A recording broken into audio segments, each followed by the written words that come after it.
Hello guys, welcome back to the end of week 2 of Big Brother UK, and we have another unfortunate casualty. Somebody else has been evicted from the Big Brother house, which means everything's about to get mixed up, everything's about to go crazy, and honestly, I'm not surprised with who left, but I am disappointed, and it's a shame that we've got to this position, but clearly the Facebook mums have won once again, so it is a real shame. But if you guys are enjoying the content, make sure to like, comment, and subscribe. Do all that YouTube stuff that you guys do so well, and I'll see you guys in the episode.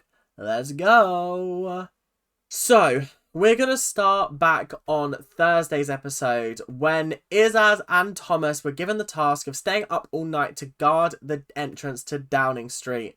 Now, obviously, I just think it's a little bit of a piss take, personally, to make them stay up all night. I think it's a tough challenge, and as much as I was, like, reveling in the glee of there being some kind of, like, ooh, this is a tough punishment, like, challenge thing, I did find that it was a little bit cruel. 12 hours is a little bit ridiculous, and I did feel bad for them because they couldn't actually go to bed until everyone was gathered at the sofas, and some people took a piss take amount of time, about 11 hours, no, 12 hours they were out there for, and it took them an extra hour to get everyone out. That's a piss take. I would have been fuming. I'd have been screaming and I'd have been shouting. I'd be like, get your asses out here now. I want to go to bed.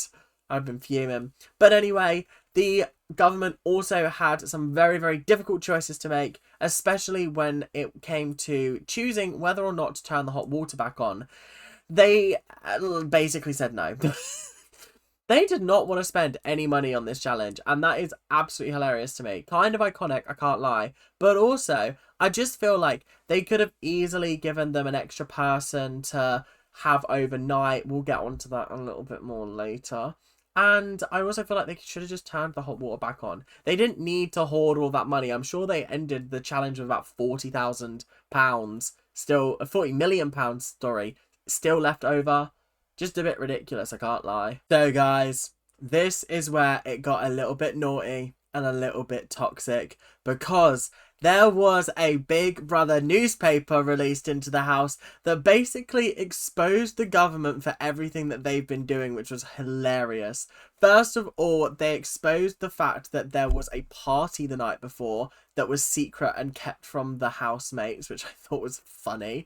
Then they also revealed the information that they could have put an extra person on the night shift with Izaz and Thomas, and they chose not to, which obviously caused a stir in the house and evidently caused Izaz and Thomas to get just a little bit pissed off.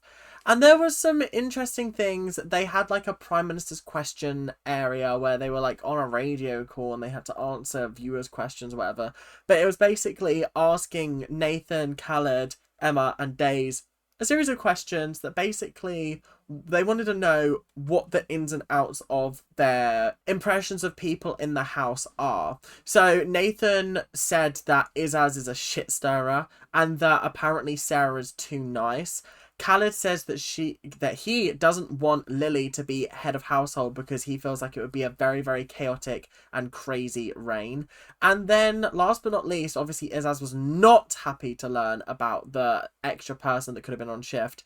And I find it hilarious because Emma, when Izaz was having a go at her, was like, well, maybe if you didn't spend so much time shit stirring yesterday, you wouldn't be so tired today. That was kind of spiteful, but what a hilarious line. Like, actually, Izaz did spend a lot of time shit staring the night before. However, I feel like he was doing that in good faith, in jest. He wasn't doing it to be malicious in any way. So, I don't think that it's fair to be like that.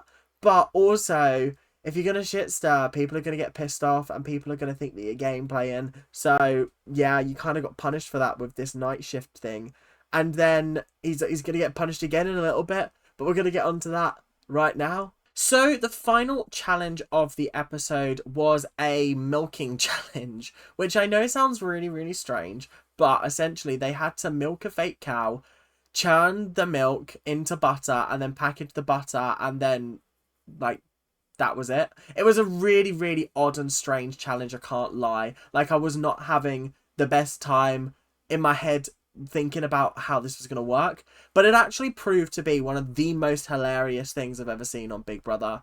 First of all, we got to get through some interesting bits. When they were deciding who should go for it, Sarah and Hannah were obviously already assigned, and then they could decide how many people extra to put on there out of Khaled, Thomas, and Shegan, which means they decided to put all three of them up, which meant that Izaz and Thomas had to do another challenge when they're already shattered.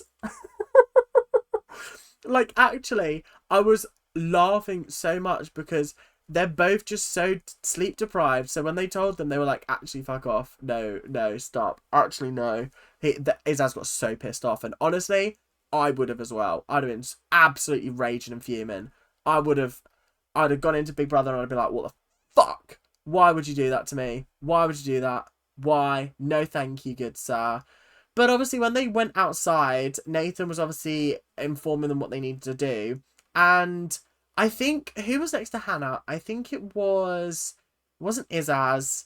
It was, I think Sarah had picked up some mud and then Thomas decided to do the same. I think Sarah dropped the mud when Hannah said no. And then Thomas was going to throw it and Hannah had a fat go at him. Which, like, actually fair and valid. Don't be slinging mud, do you know what I mean? Like, that's just going to get you in trouble, do you know what I mean? People don't appreciate that.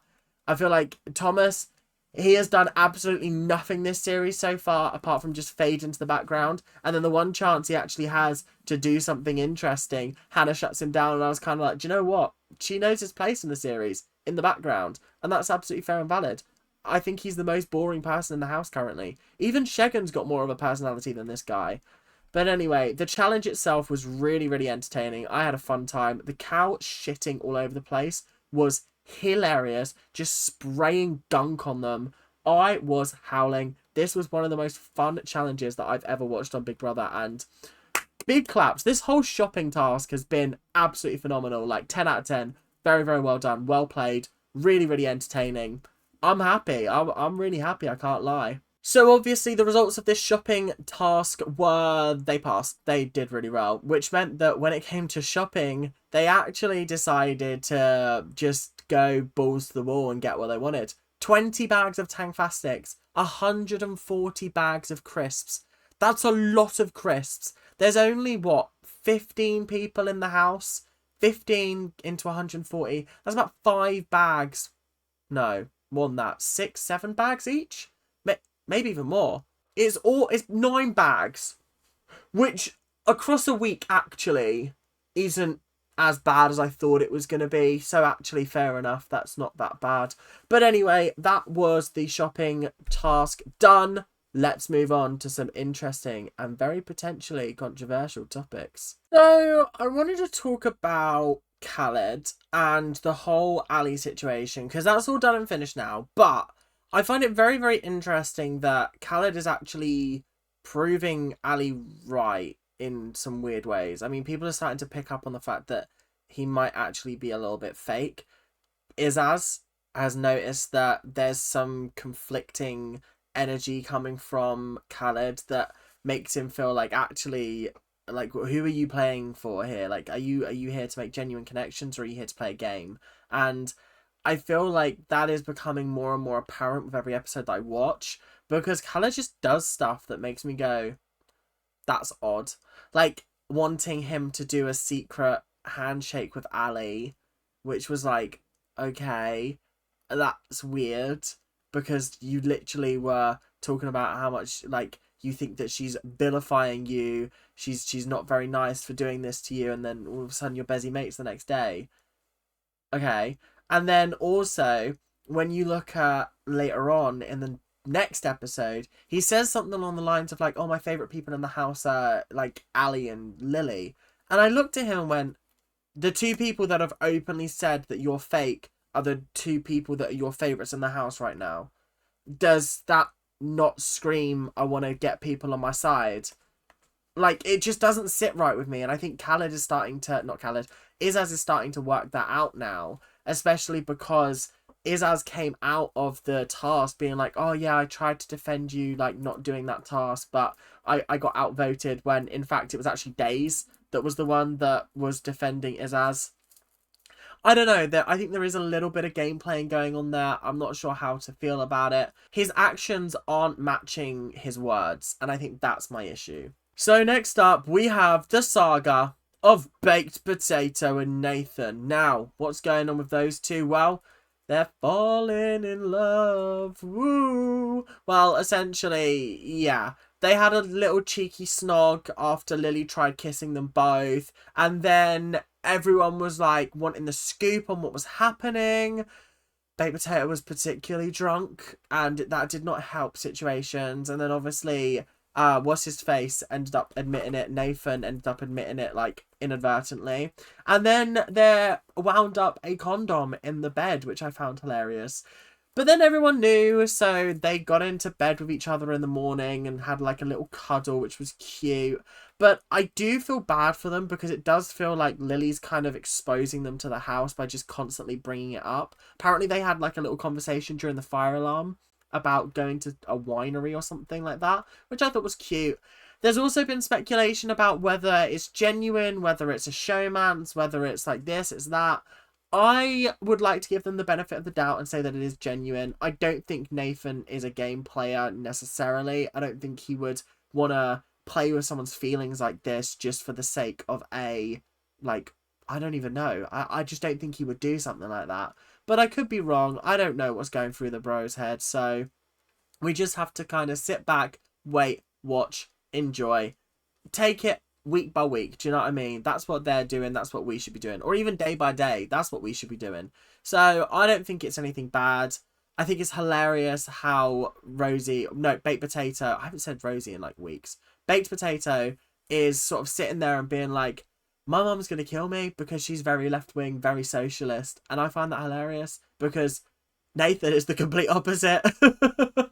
So yeah, it's an interesting saga. I'm interested to see where it goes. I think it will be very interesting and very entertaining. But obviously there are some cynical people on the internet that don't want it to happen. They think it's going to be ruining Rosie. But I don't know. I find them both very entertaining and I do want them to stick around. So this means that they stay in a little bit longer. I'm alright with that. This cast is horrendous at keeping the rules in shape. This cast cannot stop breaking the rules. We've had 3 rule breaks already and we're heading to a 4th one in this episode. A 4th one. How on earth do you get to 4 rule breaks in a week? In 1 week? That's craziness. This time they were told off for graffitiing in the smoking area, which was basically like the rule of you can't write in code or write messages, which again, I find really, really bullshit because I just want to do a Sudoku. Please just let me do a crossword. Like, how else am I going to fill my day? Just talking. Oh, I'm going to go insane. But anyway, is what it is. But yeah, I just found it interesting how like Martha exposed herself and then Sarah kind of exposed herself. Not Sarah. Emma kind of exposed herself. It was kind of awkward. It was kind of funny. Lily was kicking off because the punishment was bad. I think the punishment is the worst one they've had so far. No tea and coffee for the week. No biscuits. No crisps. And no Tangfastics. Lily is going to go mental because there's no sugar in the house. There is nothing for her to feed on and get energy from, which I find hysterical that she needs that, first of all. Like, the way she acted when the Tangfastics were announced as not coming, she almost died. I think if there would have been a bridge, she would have jumped off it, because that was how affected she was by it. It's a shame, it really is, but at the end of the day, you break the rules, there's a punishment coming, and I like the fact that they're punishing the whole house.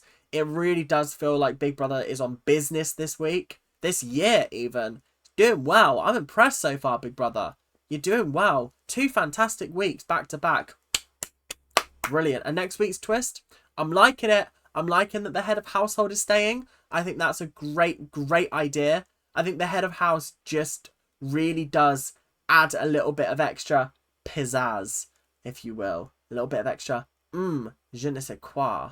I don't even know what that means, but I'm hoping it fits. So last but not least, we do have Daze's eviction. Very, very sadly. I am kind of gutted that Daze has left. I wanted Martha to be the one to go, even though I love Martha and I think she's amazing. I just felt like the other three had so much more to give the show. But the Facebook mums won, so what can you do? But anyway, interesting things from her exit interview. She said that she tried to negotiate with Big Brother on the first night because of her chronic illnesses. I found that very, very interesting. And actually, it's one of those things that, like, you don't really think about. People could have illnesses that stop them from, like, doing certain things. And obviously, Daze was one of those people. Next up, we had the fact that she was besties with Nathan. I found that very interesting indeed. I think those two just clashed so well and had such a wonderful relationship that they would be absolutely fine with each other one minute and then they would absolutely be like at each other's necks the next. And that is hilarious. And then last but not least, she made it very clear on the show that she does not like Marcello and that a lot of the people in the house don't like Marcello, which, yeah, we're getting that vibe out here, bestie, don't worry. But that is all for the content in this episode. Let's head on to some iconic quotes and moments. So we're going to whiz through the iconic quotes and moments. We had Lily's hamster story about how her hamster had a heart attack and then they resuscitated it and then it lived for 2 more weeks. That was hilarious. We also had Lily's "If I Was a Prime Minister" speech, and she was like, everyone gets iPads, no more working, everything would be free. It did just feel like a ranting, raving lunatic, I can't lie. But you know what? Good for her for wanting to be Prime Minister and having aspirations in her life. Next up, we had "I'm proud to be a dirty, scruffy person who can't cook or clean." Who said that? Yeah, you guessed it, it's Lily. And then last but not least, we had Lily being an absolute menace and a beg in the hot tub. She wanted to suck Martha's toe. She wanted someone to suck her toe. I just think she's a little bit of a thirsty gal and she's trying to get it with whoever she can. And you know what? That's fine. At the end of the day, it is what it is. But thank you guys for watching. I hope you guys have enjoyed. And make sure to like, comment, and subscribe. Do all that YouTube stuff that you guys do so well. And make sure to, yeah, keep on ranting, I guess. See you later. Bye now.